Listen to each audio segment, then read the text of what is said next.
Well, Nicola Sturgeon has certainly been making headlines across Scotland, Britain and Europe on her stance about the Cambo oil field. She thinks now that it should not be green-lighted and should not go ahead. You get the slight feeling that this wasn't necessarily the kind of message that was planned. This new stance slipped out in response to a question during a debate from Monica Lennon, the Labour MP, and it didn't seem the way that you'd expect a sort of change of policy or attitude to have occurred. And after that, there was an awful lot of rowing back by SNP speakers, including Neil Gray, who was on Scotland Tonight, who was trying to pick up the Tories on their failure to give carbon capture plants to the northeast of Scotland. I would just make a plea here. Can we just not do that? There's a real key question in here, which is about the exploitation of new undeveloped oil fields. It doesn't get mitigated or dealt with well by being mixed in with the carbon capture issue, which is a technology that isn't proven really anywhere in the world. If it succeeded, the experts suggest, would actually mitigate 1/10,000th of the emissions we will produce. And actually can only operate if the fossil fuel industry keeps producing carbon to capture. So can we just park that one and really just try to come to answer the main issue and really try to define what the main question is?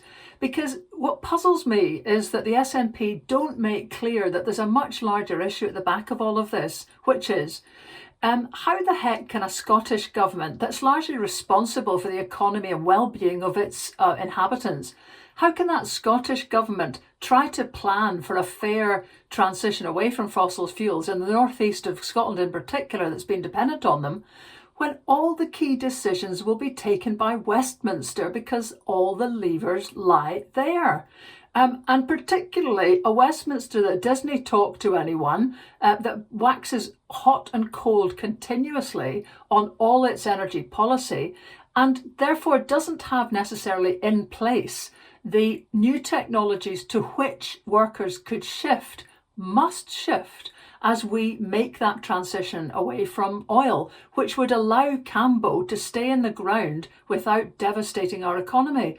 And this really highlights, to my mind, like nothing else, the appalling difficulties that Scotland has as an economy, with so much of oil in the mix for us and for jobs, and yet almost all of the powers relating to that lying in the hands of a government that, generally speaking, doesn't give a monkey's about the impacts of anything outside the red wall seats.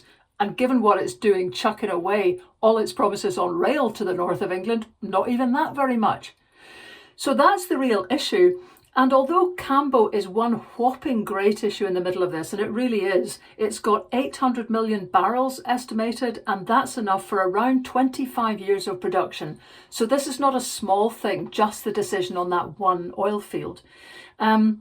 But it's also symbolic and totemic, and it's this kind of other aspect of it that needs to be taken seriously, because Cambo is part of a wider strategy, which is what we're not seeing.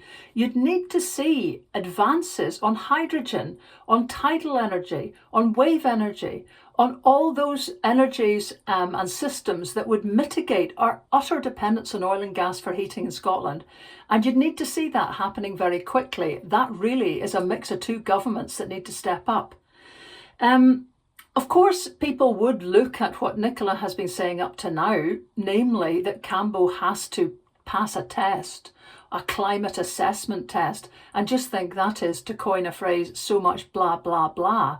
Because after all, how could it pass a test given the amount of carbon it's going to contribute to the atmosphere and our economy?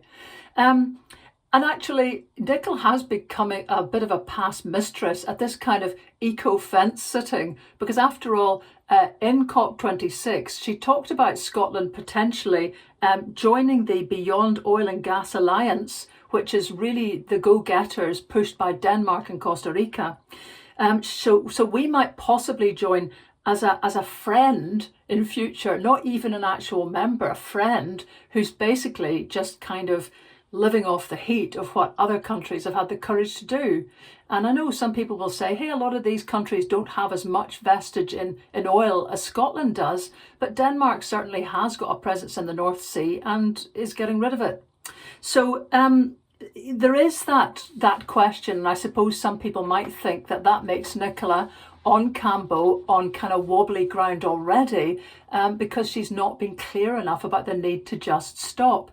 But it's typical, actually, that no one's asking the same questions of Westminster as have been asked already by the Tories of Nicola Sturgeon. Where's the support for all the oil and gas jobs in the northeast? Well, actually, where's the strategy that the Westminster government have that makes Cambo fit and work as part of their green transition? If we're really serious about the climate crisis, and surely the whole thing that COP26 was about is that one-offs, big announcements, one single things, they're not strategies that will take you through the decades needed to piece together a different infrastructure for the world, which is what you need to be able to sort of turn the corner.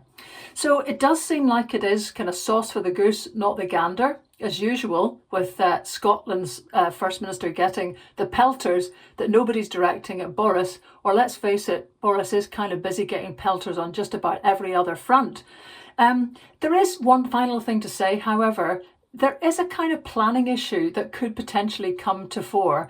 The Scottish Government used planning powers to stop fracking and basically to stop new nuclear plants being built. Could they do the same to stop Cambo? Well, according to Friends of the Earth, you don't need planning powers to have oil extraction offshore. And if the Cambo pipelines fit into an existing pipeline more than 12 miles offshore, they don't need a licence from the Crown Estate Scotland either. But if the development does need new onshore infrastructure, like a new Sullom Voe, that could potentially be something the Scottish Government could block, if it decided to, through planning or SEPA licensing, because that's what it did with fracking. So this thing isn't over, and actually what's hugely not over is that we need to get on with taking the bulk of Scots away from oil and gas, from heating, and heating is completely devolved to the Scottish Government.